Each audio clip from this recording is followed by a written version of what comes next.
नमस्ते। अच्छा, निवेश का नाम सुनते ही क्या मन में थोड़ी घबराहट होती है।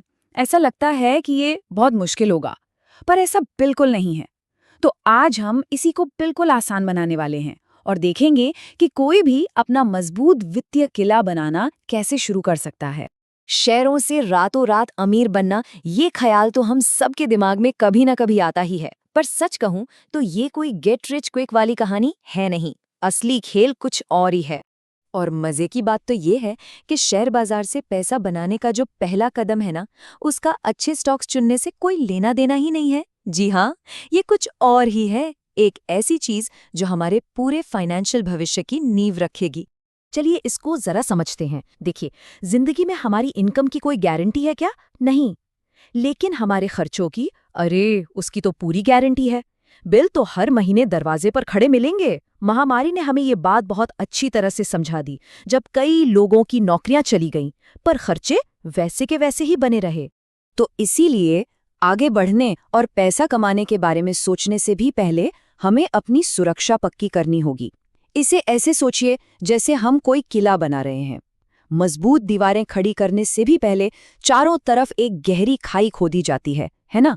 बस हमारी फाइनेंशियल दुनिया में वही खाई है हमारा इमरजेंसी फंड।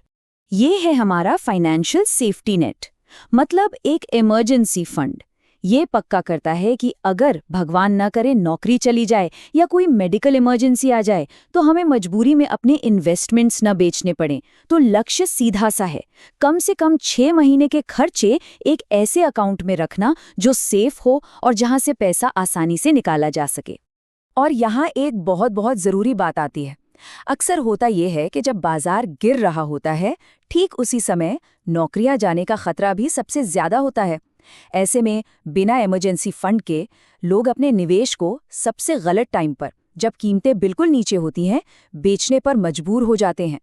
और इससे जो नुकसान होता है उसकी भरपाई करना बहुत मुश्किल हो जाता है। तो चलिए, मान लिया कि सेफ्टी नेट तैयार हो गया। अब अगला कदम है उन आम गलतियों से बचना जिनमें नए इन्वेस्टर्स अक्सर फंस जाते हैं। और इन सब में सबसे बड़ा जाल है गारंटीड या सेफ रिटर्न का लालच। फिक्स डिपॉजिट या सेविंग्स अकाउंट सुनने में तो बहुत सेफ लगते हैं, है ना? लेकिन असलियत में ये धीरे धीरे हमारी खरीदने की ताकत को खा रहे होते हैं।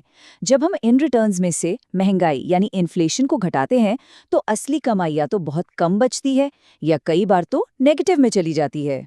तो फिर असली दौलत बनती कैसे है? जवाब बड़ा सीधा है, किसी बिजनेस का मालिक बनकर। या तो अपना बिजनेस शुरू किया जाए या फिर जो सफल बिजनेस पहले से चल रहे हैं उनमें हिस्सेदारी खरीद ली जाए। शेयर बाजार हमें यही मौका देता है, देश की सबसे बेहतरीन कंपनियों की ग्रोथ स्टोरी का हिस्सा बनने का। लेकिन हाँ, सिर्फ किसी कंपनी में हिस्सेदारी खरीद लेना ही काफी नहीं होता। असली फर्क है सोच का, माइंडसेट का। क्या वो एक इन्वेस्टर की तरह सोच रहा है या फिर एक सट्टेबाज की तरह? चलिए इन दोनों के बीच का फर्क समझते हैं। देखिए, एक इन्वेस्टर बिजनेस को समझने की कोशिश करता है, उसकी लॉन्ग टर्म क्वालिटी को देखता है। वहीं दूसरी तरफ एक सट्टेबाज सिर्फ प्राइस के ऊपर नीचे होने पर या किसी से मिली टिप पर दांव लगाता है। अच्छा इन्वेस्टर बनने के लिए फाइनेंस की डिग्री नहीं, बल्कि एक डिसिप्लिन्ड सोच चाहिए। तो सवाल ये है कि हम क्या बनना चाहते हैं? चलिए इस पूरी बात को एक जाने पहचाने उदाहरण से समझते हैं। नेस्ले, मैगी, किटकैट, हम सब इनके प्रोडक्ट्स इस्तेमाल करते हैं, पर एक ग्राहक की तरह नहीं। आज हम इसे एक इन्वेस्टर की नज़र से देखेंगे कि ये कंपनी आखिर दिखती कैसी है। किसी भी बिजनेस की सेहत को नापने का पहला और सबसे ज़रूरी मीटर है प्रॉफिट मार्जिन। बड़े सीधे शब्दों में ये बताता है कि कंपनी हर 100 रुपए की सेल पर अपने पास कितने रुपए मुनाफे के तौर पर रखती है। और यहाँ नेस्ले अपने कॉम्पिटिटर से मीलों आगे दिखती है। जहाँ बाजार की ज्यादातर कंपनियां बहुत कम या सिंगल डिजिट मार्जिन पर काम कर रही हैं, वहीं नेस्ले का प्रॉफिट मार्जिन लगातार ऊंचा बना हुआ है। ये एक शानदार बिजनेस की निशानी है। पर सवाल ये है कि वो ऐसा कर कैसे पाते हैं। अब आते हैं दूसरे जरूरी मीटर पर, रिटर्न ऑन इक्विटी या आरओई। इसे ऐसे समझिए, अगर बिजनेस में 100 रुपए लगाए गए तो आरओई ये बताता है कि वो बिजनेस उन 100 रुपयों से हर साल कितने रुपए कमा कर दे रहा है।